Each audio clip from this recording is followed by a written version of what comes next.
Here we have a Specialized Ruby Sport full carbon women's specific model and an extra large.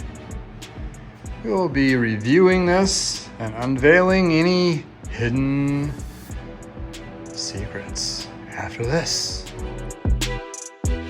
Welcome to I Know a Guy Bicycles. Welcome to I Know a Guy Bicycles, hanging out with the guy. Hi, I'm Justin, the guy. Obviously, I have a garage shop. Taking scary how to use bikes one bike at a time. If you like these videos, please like and subscribe.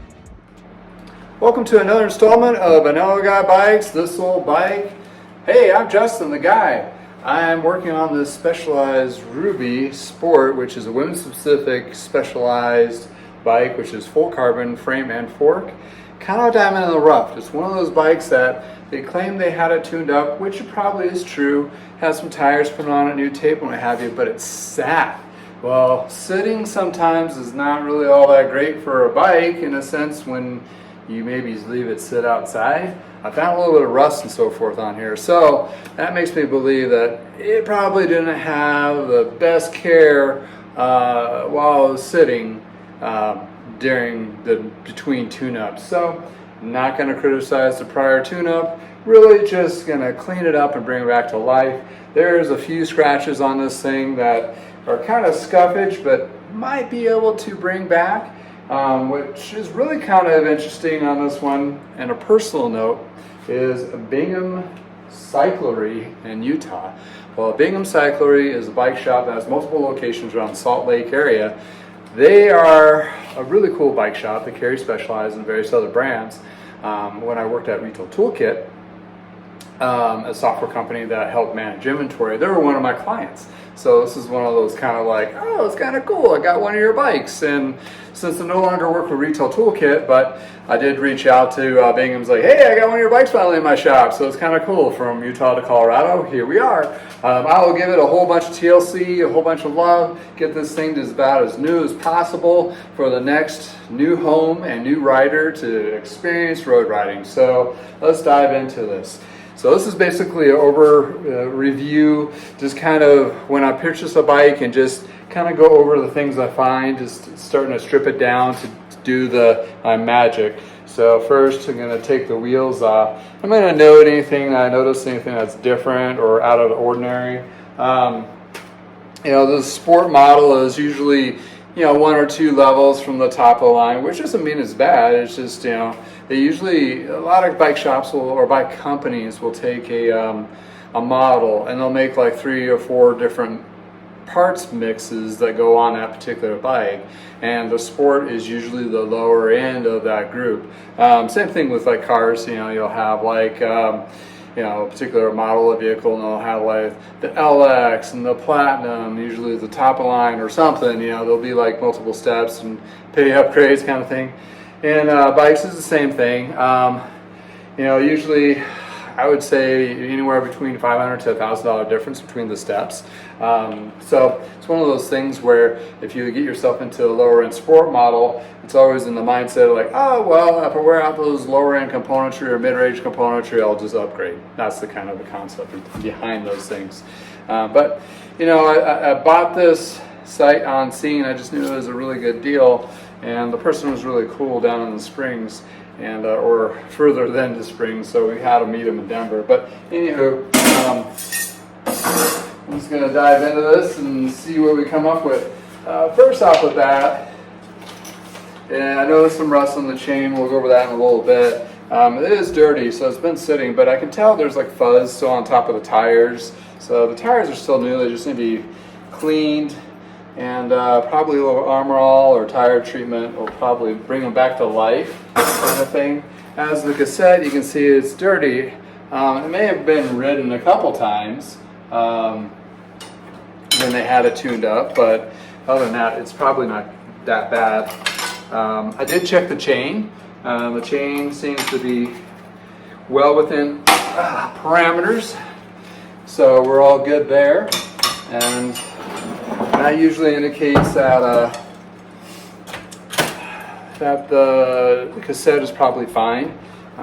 So I don't think it's gotten really too much too much. I usually take these guys off because they do this over time. They're really brittle, and I would hate to have that break and get into your drivetrain and cause an accident. If those derailleurs are adjusted correctly, you're not going to have a problem. Also, indication of a bike that hasn't been ridden that much is reflectors. Reflectors on the front, rear wheel, also on the handlebars and on the back. Usually is an indication. By dealer's agreement, we have to install all the reflectors on the bikes when they're new as part of that situation. It's kind of like, you know, somebody got hurt somewhere and it's a requirement now. But as in use, it's a completely different story. But most people will take these guys off. So that's where you'll see, if you see reflectors on a road bike specifically, and they say it's low miles, how have they been used, you probably are right. That's kind of like a little gold nugget of visual just checking kind of thing. Anyway, that's kind of cool. The chain, it's a quick link, which is kind of nice, or a power link, whichever brand this is, which makes it easy to take the chain off. I got some parts to clean up here. I did notice the brake pad, the brakes are a Tiagra, which are okay, but the brake pads themselves are not interchangeable. So once these brake pads are done, you'll probably have to get a new set. New sets with cartridges are really not that expensive. You're talking about like 15, 20 bucks a set. So that's one of those things you can just plow through pretty quick. External cable routing, so you don't have to deal with any internal routing issues when you work on this bike, which makes it a little bit easier for a tech stance, which is kind of nice. And diving into this, I will probably replace all the housing because it's probably the original. So I want to make it have more life and liveliness with that shifting and braking. So we're just going to try to get down to this frame. I did notice some several, I won't say necessarily scarring per se, just like garage scrapes. You know, you'll see like garage scrapes that have like, it falls against the wall and you'll see like those paint stuff stuck to it. Sometimes it's scuffed up, sometimes it needs to be sanded down. But using my magic of detailing, I think I can probably get this thing pretty close to looking new. It is a pretty purplish color. It's very metallic. So we'll see once I get this done and in the sun. It'll be really cool. I'll probably switch out the bar tape to a black bar tape. I just know people just mostly favor to black tape because white just gets so dirty and it shows dirt really fast. So I just not take a chance of switching those out. I've had customers basically like, can you swap that out to black? It's like, well, from then I'm like, I just do it all black. It's just now my personal bike, that's a different thing, but you know, for bikes to resell, absolutely, it's just going to be black tape and go from there. So far so good. It doesn't look too terrible, just dirt mostly, and you can kind of date it. It's like the computer on it's a good 10 years old plus, so it kind of puts you where at the realm of the age on this thing. I did remember looking up, but I forgot what year it was, that kind of deal. So, and these guys, a whole bunch of zip ties for computers back in the day. All right, get that stuff out there. And you know, if you look at screws and so forth, this has rust on it too. So most likely it got stored semi-outside.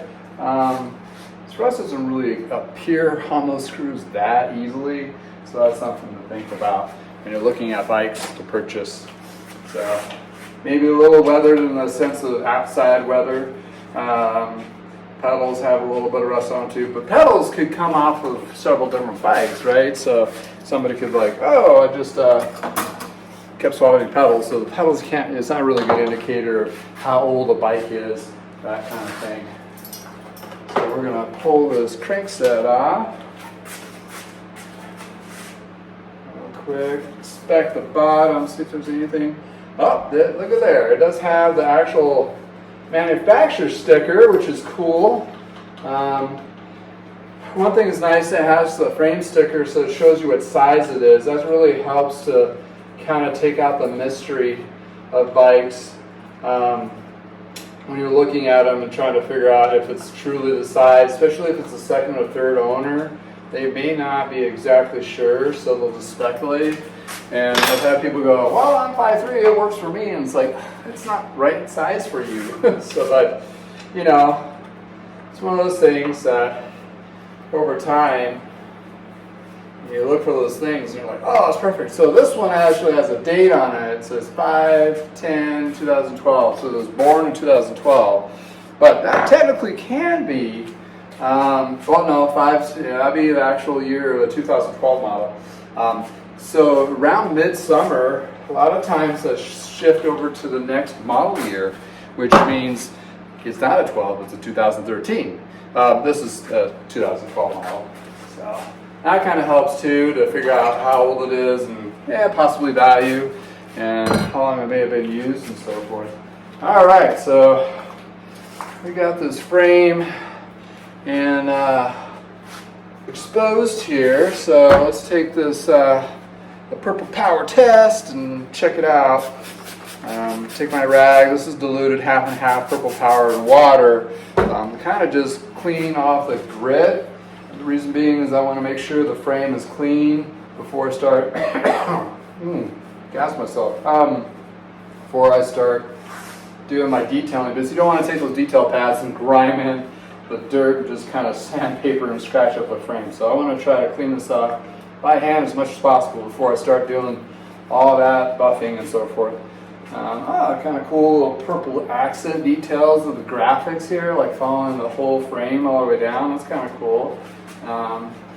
This is a full carbon, so it'll give you a little more comfort. So the Ruby is the women's-specific model of the Roubaix.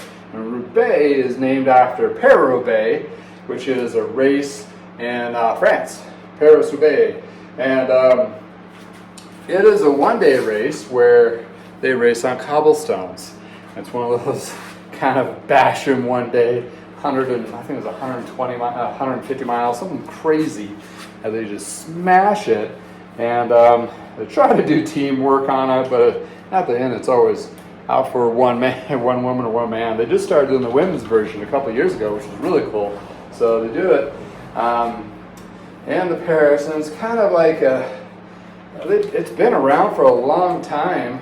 And what's cool is it's kind of like, if you like hockey, you kind of like Paris-Roubaix. It's like one of those things, like you're kind of watching for the crashes. Same thing for NASCAR. So it's just a blast to kind of watch that race and how things work. And back to what I'm trying to get the point at is the Roubaix and the Ruby were designed for endurance riding, which endurance means, you know, not as great roads and so forth.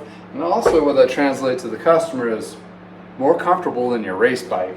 So it has a little more higher top tube or head tube, makes you a little more lift. The geometry is designed for that kind of cobblestone type riding. As before, well, nowadays they pretty much use gravel bikes, but in a sense, back in the early 2000s, even before, this race has been going on for almost over 100 years. And it's one of those things where it just destroys bikes. So if you're a product manager and you're like, you know, I want to really taste this in a race circuit, yeah, don't do the big circuit races. I just would do the monster Paris-Roubaix, and that'll definitely test your product, because it's going to test everything, rider included. So I got a stickered gunk underneath here, that seems to be okay. I do have one little scratchy area, which I think is just a scratchy area, yeah. And my rag, as I'm using this to clean out the frame, if it catches or snags on anything, it gives me a reason to look at it closer, because carbon fiber, when it breaks, it kind of frays out, and it will catch on a rag, and that's how I've caught in a couple of my damaged frames before. Alright, so I got this side. Okay, I'm going to do a tap test on a couple areas using this guy. There's a big chip here. sounds okay. There's some scuffage here. That's all right. Same here. This is just scratches. All right, that side's good. So I like to flip these over and give it a good visual inspection. And again, when I detail these bikes, I go over it with several different layers of compound, at least 2, if sometimes 3. And by doing that, I'm inspecting the frame several times. So I probably go over the frame in detail about 5 or 6 times to look for any kind of issues or blemishes or scratches, dings or chips. And as I'm doing that, I'm inspecting it for safety too. So see if there's anything that's maybe compromised, which I have a handful above me here that didn't make the cut and need to be either worked on or repurposed somehow. Some of this gunkier stuff can be cleaned up, that kind of thing. So I gotta, it's not a snag, but it's a big ol', that's fine. Chippage here. Well, when I picked this bike up or met them in Denver, they had it on the back of the pickup and it just looked like they kind of checked it. So it's one of those things like, oh my goodness. But I think we're okay. So that's good news. The reason why I'm really inspecting the frame, well, the frame is the most expensive lift. So in other words, if this was damaged, I basically have a box of parts. If it's just a derailleur or a wheel or something else, it's a lower price lift to actually get it going in good condition. So it's one of those things that the frame and fork is going to be the most expensive thing to either replace or fix. So when you're out there looking for that used bike, really inspect that frame more than anything else. Like, get it upside down, look at anything. It might be cosks, C-clamp areas, anywhere it might be a stress point is a crack kind of deal. Those are going to be the things that are going to stick out. And when you get a habit service or work on it yourself, you hopefully won't have that hidden surprise like I've had, going, oh crap, this is a damaged frame. Now what? So I have a couple carbon frames I'm going to try to repair over the summer just for fun. I'm actually riding on one right now, which the carbon is actually not compromised to the point where it's scary to ride, but I don't feel comfortable selling it. Also, in addition to aluminum frames, once those crack, they're done. You can't repair those. Still you can, but it gets kind of expensive, so it all depends. Also, carbon's kind of expensive, like a patch of this size that needs to be done. You're looking at $300 to $400, so keep that in mind if you do come across something of that nature. So that's what we're looking at here. So I'm, if I would gauge, if I bought this bike and I had to take it to a bike shop, and coming from a bike shop service manager perspective, which I've been for years, it's like, okay, cables with housing's kind of old, drivetrain's a little rusty, but I think we can revive that, but it definitely needs to be clean. The hubs seem to be okay, so definitely would be on that upper level tune-up, where it'd be a tune-up that includes cables and housing, a new tape and wrap. Tires are technically new, but you may have some other things that need to replace. So when you're looking at parts and labor on top of a tune-up like this on today's pricing in 2023, you're looking at, they're going to get you for around about $300, maybe $400. And maybe some fitting bits that you might have to switch out the stem. They'll fit you a little bit better. The bar tape, you might want to do something a little bit nicer with some padding. That's going to cost you around $30 or $40. And also seats. Seats is another thing that's going to be a little bit expensive lift to make sure they get the right size. But if you buy new from like a Trek or Specialized or a company that has a fit guarantee, that's probably most recommended, because the saddle is an investment. And once you get the right saddle, it's great. You can go on those long rides and not have those issues. And that's what you want to look for, is, that's the least of your pain points after a long ride. So if you get a right saddle, it's going to be worth every penny of it. So if you get a saddle from a company that has a fit guarantee, and if you go for that ride, especially if they have fitters that help you out, but they get pretty close, but you definitely need to switch out to a different type. that's really helpful because that $100 to $150 investment is just not thrown away. You can actually swap it out to a saddle that's actually going to be close as possible and fit. And if you do find one that fits you really well, take note, maybe buy another one. You know, one of those things is kind of nice. Back in the 90s when I finally found a saddle that fit me well, and this is before they fit any saddles, I bought like 6 of them. Reason being, they fit me. I got on the bike after a long season off, and that was at least my pain points. Because before I get on that bike, the first couple of rides were just brutal. I just couldn't walk straight. You know, it's just like not comfortable whatsoever. So one of those things to definitely invest. That's an investment point, is definitely worth it, as well as cycling shoes. So just a sidebar on that. But anywho, revealing this Ruby Sport 2012 model. We're going to breathe some new life and find it a new home. So check out the videos after this of what I just did.